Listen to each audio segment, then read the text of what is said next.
各位豐都嘅市民，大家好，我係 Mr. Man 3423，今日想同大家探討一下咧，點樣擺一個型嘅打鬥 pose。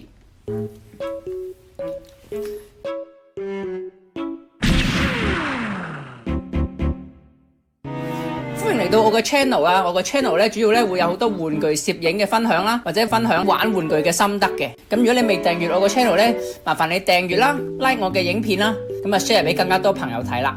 好，事不宜遲，我哋開始我哋今次嘅擺 pose 分享。喺呢條片開始之前啊，如果大家咧方便嘅話咧，我都會建議咧大家咧隨手攞一隻 SHF 嘅公仔咧嚟一齊睇一齊扭嘅。無論你係因為超人而入嚟睇啊，又或者因為拉打而入嚟睇，我想講咧呢條片咧嘅動作指導咧係冇分呢啲角色嘅，甚至乎咧你攞隻馬虎嘅嚟扭咧都係冇問題嘅。我哋馬上開始啦，咁我俾3秒時間大家。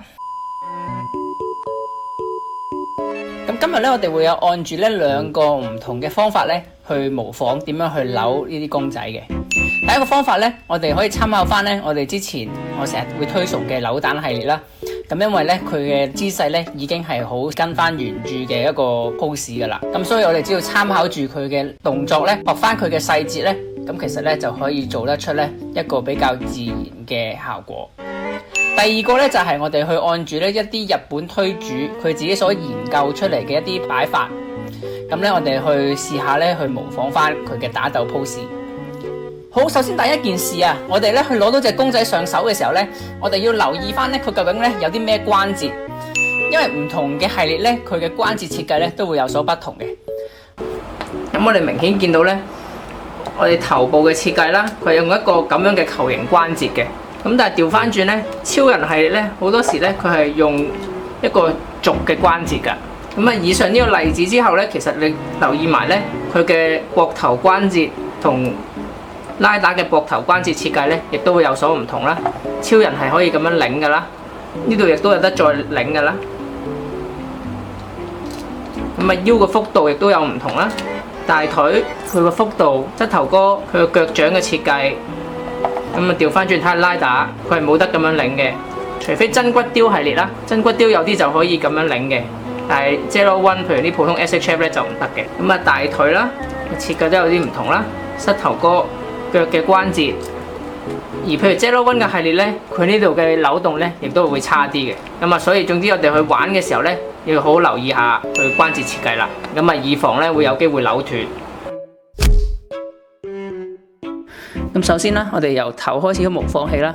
咁我哋見到咧，佢有少少駝背嘅。咁我哋咧就嘗試模仿翻咧佢個動作。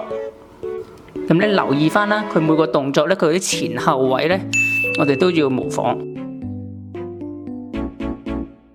譬如佢嘅左腳係明顯咧向前咗嘅，咁我哋就模仿翻佢嘅左腳。咁佢隻左手咧，亦都係突出少少嘅。咁我哋就營造翻佢呢個感覺。好，咁話咁快咧，我哋就擺咗個 pose 出嚟啦。咁咧睇完之後咧，我哋可以再微調翻啦。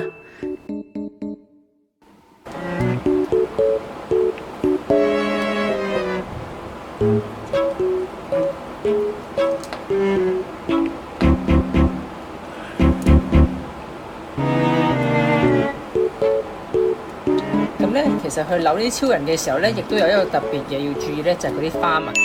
咁咧，佢啲花紋咧，因為啲關節影響啦，就會好容易咧會走位嘅。咁但係咧，我哋要扭一啲 pose 嘅時候咧，都有時無可避免咧，都會扭歪佢噶啦。咁但係就盡量保持啦。咁咧，我哋今日咧咁就會睇一睇咧阿 Tori P 呢位日本推主咧嘅一個史嘅教學法。咁咧，大家咧如果有興趣咧，可以上網咧 search Tori Posing。咁呢個日文咧，我已經打咗喺個留言區嗰度噶啦。咁大家有興趣咧，可以參考一下。咁啊，主要咧去學佢模仿呢個日推主嘅呢個方法啦。我哋可以分析下咧，由頭到腳咧，佢嘅唔同 pose 咧個關節扭動嘅方法嘅。咁啊，首先第一啦，我哋見到咧佢嘅頭咧係永遠咧都會係咧偏向佢膊頭去擺嘅，同埋咧個頭咧永遠咧都係盡量有得扭咧都會扭曲佢。咁啊唔好係垂直啦，可能係打側咁樣扭嘅。咁之後第二啦，我哋去到膊頭，膊頭咧，我哋就可以見到咧，佢係永遠咧都係會趌起噶啦，咁啊好少水平嘅。咁啊，而且咧佢對手咧，佢會一隻手咧就類似伸直咁樣樣，係會微微彎曲。咁但係另外一邊咧就會反而咧係會咁啊有幾曲屈到差唔多幾曲咁樣嘅。咁啊試幻想咧，好似一個拉弓手勢咧咁樣做翻出嚟。咁之後條腰咧又係有幾盡扭幾盡嘅，同佢嘅 pose 咧去呈翻一個咧相反方向咧嚟去做。即係譬如果佢係望左手邊嘅時候咧，咁佢就向右邊扭腰，咁啊令到上半身咧同下半身咧有唔同嘅方向。咁啊同時間亦都咧佢係會咧去將佢咧傾側埋一邊嘅將條腰。咁啊不過就視乎唔同嘅 pose 咧就向唔同方向傾側啦。咁咧唔係去到腳嘅方面咧，你會見到咧佢好多時咧一邊嘅膝頭哥咧係會向地下方向咧去投射嘅，另外一邊咧就會向天投射嘅。仲有咧就係佢腳趾嘅 detail， 你會見到咧佢係一邊咧係會趌起腳趾，另一邊咧會做一個咧類似咧剎車嘅動作。咁你隻腳咧就會俾力落去咬翻去一個相反方向咁樣樣去做嘅。咁主要分析完佢嘅 pose 啦，我哋可以得出咧幾個結論嘅。咁無論咧佢係擺乜嘢類型嘅 pose， 例如係拉打 pose 啦、高達 pose 啦等等等等咧，咁其實咧佢都係有幾個大嘅 principle。咁咧我總合咗4句5字真言咧嚟去總括佢今次嘅呢個 principle。咁啊，頭部偏頭痛，雙手似拉弓，腰間逆勢扭，膝頭高低向。大家可以咧按住呢4句嘅個指引咧嚟去方便咧大家咧去學扭你自己嘅 pose 啦。咁啊大概了解完之後咧，我哋都可以自己開始試下去扭啦。咁啊同埋咧去扭嘅時候咧，亦都可以衍生出一啲派生出嚟。咁我哋而家嘗試去睇下點樣去做啊。咁咧攞到上手嘅時候咧，可以檢查一下咧佢嘅關節設計先啦。譬如頭啊、膊頭嘅設計啊、肩胛設計啊、佢嘅隱藏關節啊、腰關節啊、大腿、膝頭哥、腳部。咁啊，大約了解過佢嘅關節設計之後咧，我哋就可以去開始嘗試去扭啦。好似啱啱所講啦，我哋咧可以嘗試咧去將由頭到腳嘅所有關節咧都慢慢扭一扭。咁啊，記得啦。一隻手咧係微微彎曲，另一隻手咧係咬得勁啲嘅。咁之後腰咧就有咁勁扭咁勁。之後一隻腳嘅膝頭哥咧就盡量貼地向下，另一隻膝頭哥咧就向上。咁啊做翻少少貼地。咁啊另外隻腳掌可以做翻少少剎車感覺啦，等到佢個氣勢更加凌厲。咁咧大致上咧就完成咗佢嘅打鬥 pose 啦，咁咧你之後咧加埋佢對翼咁樣落去啦，咁就會更加有氣勢啦。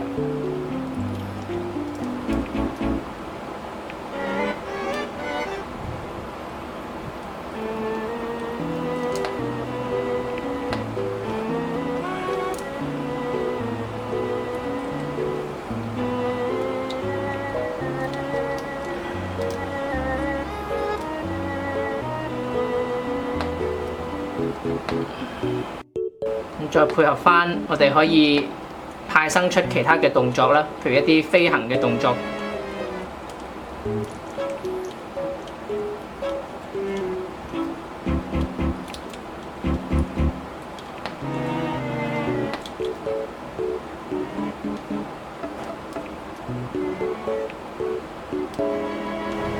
或者出拳動作。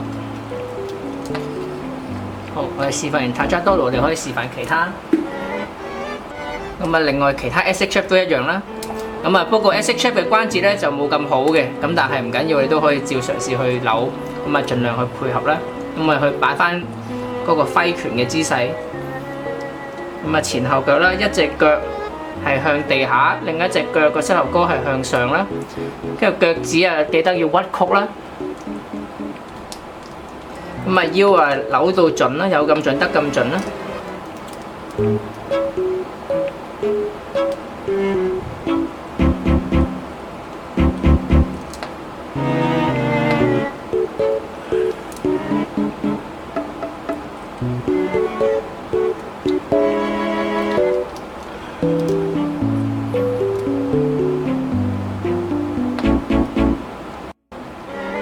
超人都一樣啦，我哋都可以嘗試去學習同樣嘅方法。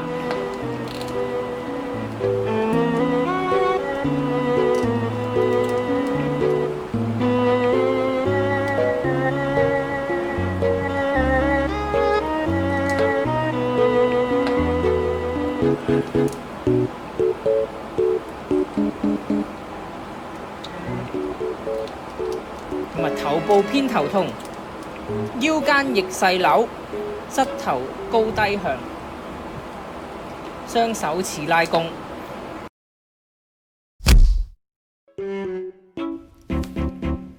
係咪好簡單呢？其實咧，只要咧慢慢咁樣扭一扭啲關節啦，同埋咧去跟人哋模仿多啲咧，其實咁就可以搞得掂噶啦。同時間啊，亦都要注意咧擺 pose 呢啲嘢咧，亦都係好注重個角度去點樣 present 俾人睇。無論你係影相啦，又或者你擺飾物櫃都好，你都要需要咧配合一個角度咧去展示出嚟，咁樣先至會覺得型嘅。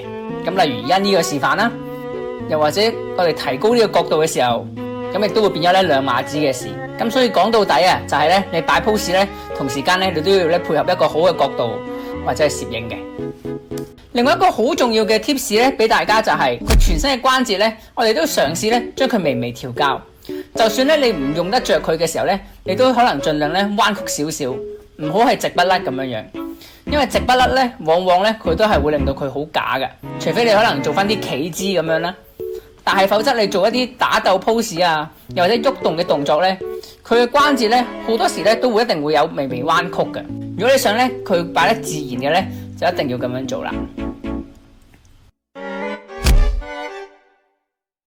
唔知今次你覺得學唔學到啲乜嘢嘢呢？如果學到啲嘢嘅話呢，麻煩你去 like 我啲片啦 ，subscribe 我 channel 啊，同埋 share 俾更多朋友睇。另外，仲有其他片你都可以參考下。呢條係我之前拍攝嘅特 J 企法嘅片，仲有其他攝影嘅片，大家都可以留意下嘅。好，咁我哋下條片見啦，拜拜。